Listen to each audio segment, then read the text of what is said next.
ശബരിമല സ്വർണ്ണ കവർച്ച കേസിൽ ദണ്ഡിഗൽ സ്വദേശിയായ ഡി മണി പ്രത്യേക അന്വേഷണ സംഘത്തിന് മുന്നിൽ ചോദ്യം ചെയ്യലിന് ഹാജരായി. പ്രത്യേക അന്വേഷണ സംഘം നൽകിയ നോട്ടീസിന്റെ അടിസ്ഥാനത്തിലാണ് ഡി മണി എത്തിയത്. തിരുവനന്തപുരം ക്രൈംബ്രാഞ്ച് ഓഫീസിലാണ് ഡി മണിയും സിം കാർഡ് ഉടമ ബാലമുരുകനും ഹാജരായത്.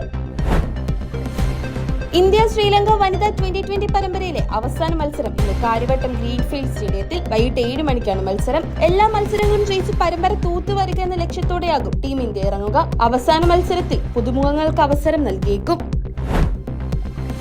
മകരവിളക്ക് മഹോത്സവത്തിനായി ശബരിമല നട ഇന്ന് തുറക്കും. വൈകിട്ട് 5 മണിക്ക് തന്ത്രി മഹേഷ് മോഹന്റെ സാന്നിധ്യത്തിൽ മേൽശാന്തി പ്രസാദാണ് നട തുറക്കുക. ജനുവരി 14 ഇത്തവണ മകരവിളക്ക് ആഘോഷം. ദർശനത്തിനായി ജനുവരി 20 വരെ വെർച്വൽ ക്യൂ ബുക്കിംഗ് പൂർത്തിയായി.